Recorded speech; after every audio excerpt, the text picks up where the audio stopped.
Hello, Adria Garcia is with us today in PÖFF TV studio, and we talk about the Treasure of Barracuda, Yes. which was really exciting, adventurous animation. Tell us, how did you find the story, because it's based on a book, Yeah. and how much the story changed, because the book and the film are never the same. Yeah. I mean, it all came originally from my producer, from Valerie, who has been making movies for a long time, but she's never done animation before. But she read this book, which is from a collection of books that is very. It's more than important. It's like an part of the identity of the whole country, because every children are reading this collection of books since I was a little kid. So and they all share like this atmosphere, like that has to do with how they are illustrated and the themes they touch, and we are learning to read with those books. So she had like a very good experience reading it with her own children, and she had been considering even making it live action at first, but then somehow she reconsidered a little and started thinking about animation, and someone brought up my name and they contacted me, and then I just sat down with her and we had like a conversation of, okay, how could we make this happen, and shared a few ideas, and that was like, then from that point it was like, okay, let's start like pitching and doing a few illustration, and the project just grew into a movie eventually. And even though the book is really famous, but if you started to make a film, you needed to come up with a visual world. How does it look like? How the little universe of those characters look like? I mean, somehow I wanted to keep the spirit of the illustrations that were already in place, but there were like different versions. So it was okay. Let's keep that mood, but make our own thing and make something that's doable in animation, because also you have to consider like technically how you can achieve that and preserve the handcrafted look, which is something that I was like really pursuing, like how to make this into an interesting moving image, but that had the qualities of illustration. And I had been on other projects before, and it's always, because I come from a background that it's more fine arts and illustration and design. It's the kind of things that that really inspire me to do like new things, and I like to explore like new technologies, but how to use them efficiently and in a way that can preserve the old handcrafted look. So it's this mixing of techniques and things and ideas, but that's really engaging for me as a project. So that was always like the goal, is to keep the colorful look, like the palettes that look like that has been like hand painted, and the line in the drawings, and to be able to work with bold shapes and that look geometric and that make a lot of contrast between characters. So these sort of ideas, more than staying in a realistic look that's a little tedious to make in hand drawn anyway. So take advantage of the 2D aspect of it and really push in that direction, like not trying to emulate what we are doing on 3D or on real life actions, but come up with a language that it's only possible in 2D animated films. So that was always like the concern. You said that you used some new methods as well, how to make it, or technical solutions. What were they? Well, more than anything, it's like how to use what's available in technology to make our work more efficient, and to be able to work with smaller teams and have, like, because when I started in animation, we were doing things on paper, like frame by frame, and hand painted, like really hand painted, and that was like, I mean, it's a magical process, of course, but that implies that we need like a super high budget, more time, and in this case, it's okay. Let's try to be efficient with the tools that we have. So we mix, like, whenever we can reuse like 2D animator bricks, which is like making like a puppet with drawings. Whenever we can use that, we use that. When we have to do like frame by frame, like completely hand drawn every frame, we do it. But in a way, it's how to mix those so that it's so that we don't notice like the different difference in the techniques. So it's like the challenge, and also like adding like little imperfections to the drawing so that it looks like it comes from a human hand, and that we don't try to make everything super smooth. So it's keeping those things in mind and just making like the more handcrafted part visible. You said earlier that you also are illustrator yourself, actually. Yeah. How did it help you making this animation? Well, it helped me and like enjoy like the parts of the process that I can be involved in, and especially at the beginning, which means that I can make like examples, like my own examples, and share with my team, and then it also comes with the sensibility of picking the team and knowing what everyone can do, and also so, and then it's like I like to be involved at the beginning and then at the very end, also like taking what we have and okay, we have these materials and I can work on top of those to make it look again like the original, so I can be like hands-on on every shot almost, which is sometimes it's too much. Sometimes it's even difficult. It might be difficult well, if it's difficult for me. It's difficult for productions because it generates like a bottleneck sometimes. That okay, if I want to be on top of it, so you have to balance how much or just pick your like the parts that you really say okay, this shot needs to be taking a little more care of, so I can do this one because it's more time consuming to explain what I want to do, that, and then I can share with the rest of the team. Like it's like picking your own battles, but with every shot. But the next thing, you created the visual world, but then you need to bring it alive with using voice actors. Yeah. Like you have also directed feature films. Yeah, like tell me the difference about the casting process. Obviously you have to decide only about the voice and the emotion. How difficult is to cast actors like this? I mean, because since in Spain there's like a very strong culture of dubbing films, like every film is like dubbed, and we have many actors, but in it's like I have like a reel a reel of all the actors that we can pick from, but it's always you have to make a little bit of a leap of faith because we want to make something specific, and also it's this same culture that everyone is like super professional, and especially in animation, that we don't want like an animation voice, which is like this high pitch, very what we understand as an animation voice, and we want to make something that really feels natural.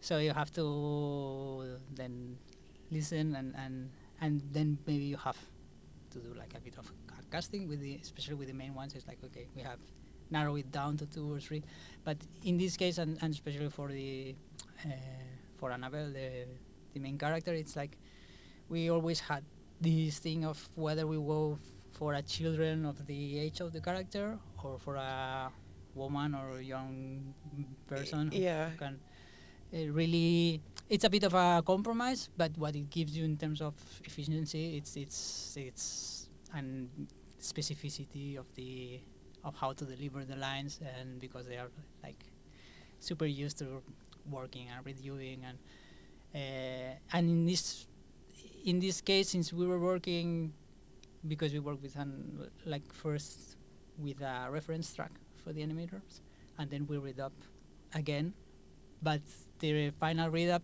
has to be like matching the mouse, so it really needs to be like super precise. So we decided to go for a young actor that it's not a girl, but it's like a little bit older, but the voice had the character that I was looking for, which is like okay, let's. It's always like, okay, let's find something that doesn't sound like a generic cartoon that has some personality, and in this case, I was quite happy with that.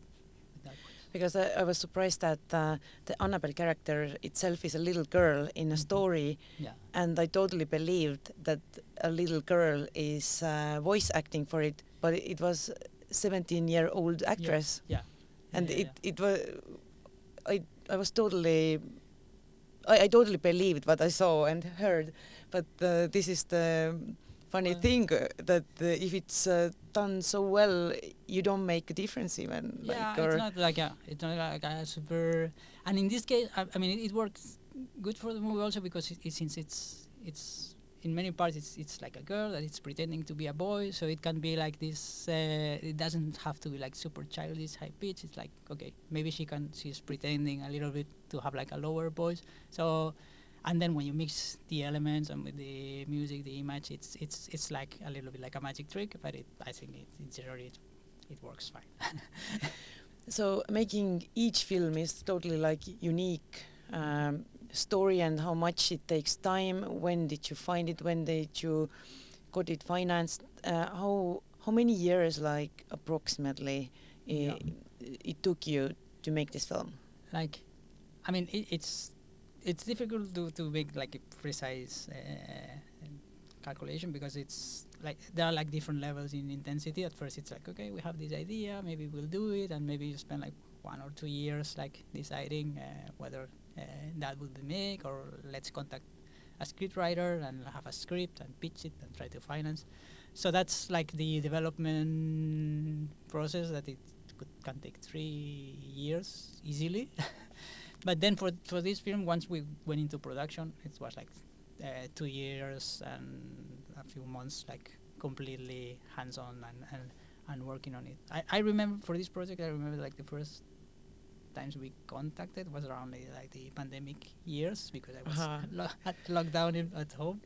So yeah. So you had a lot of time to think about it. And to think, read the book, then you go into another project. In the meantime, things happen, and then you start with a very small team, like to develop ideas to see if you can bring like a co-producer or a different studio or or find the money to actually make it.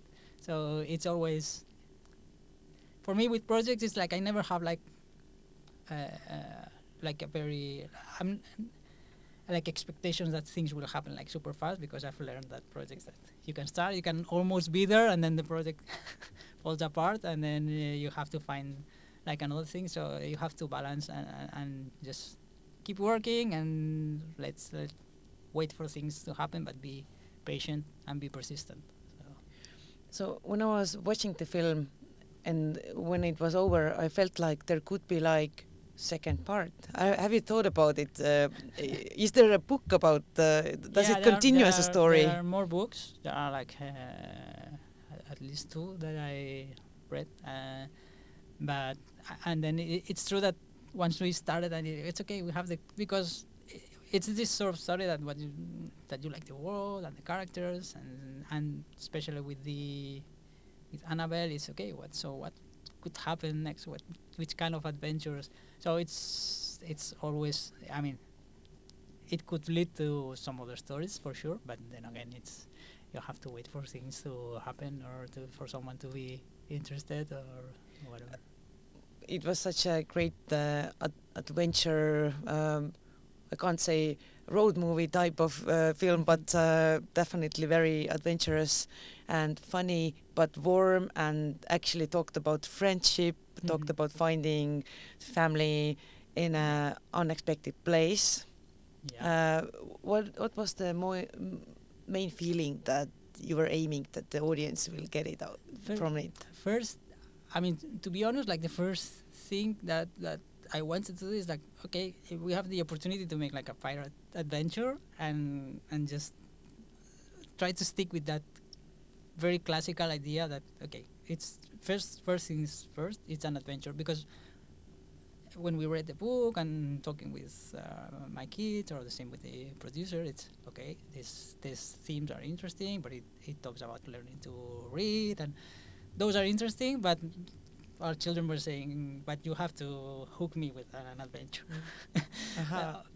Don't lecture me on themes, because what I want to see is an adventure that I can be excited, that I want to be hooked and be waiting for, okay, what's next? What's next? This sort of feelings of discovery, and the idea of making something that has this language of classical adventures and pirates film. It's like, okay, it's in a sort of like a classical structure, but then you think, and there are not so many films that are using it or that are aimed at children. I mean, it's common like in literature and stuff, but in films we are losing a little bit this idea of like making films that are actually trying to be something like just exciting and for children and animated into the. So it was like for me it's like I was given like a box of toys to play with, and it was like very interesting. And then there were like these ideas that okay, we always take the opportunity to talk about family, nice values, and for me the power of how these pirates learn to read, and I mean the mix of the concept of even pirates in a library. That's like, okay, we can have this new twist or new original imagery to this movie that will be specific. So we have something also that's a little new. So it's like different ingredients that we could put into the mix. Is there any other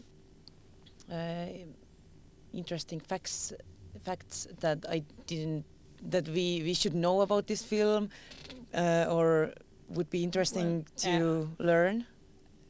I don't know. We were like maybe it's also good that how it's related to the book, how we were able to make a story that's like sharing the same world and the same overall concept that we talked with the author, and we allowed ourselves to bring new ideas into the storyline, so that it's not like the same story like chapter by chapter. So, but we were very interested in the world and the feeling, and the characters. So we tried to keep those, but make like a new story that's not the same as the book, but it's like it could be it shares, because it's like such a different format, like reading.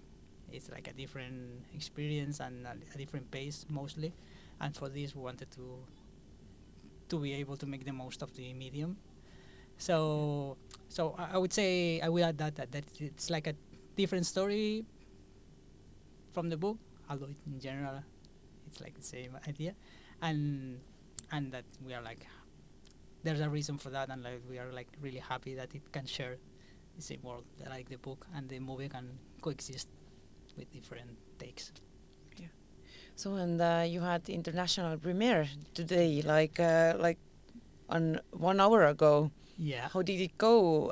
What are the emotions? No, for me it's already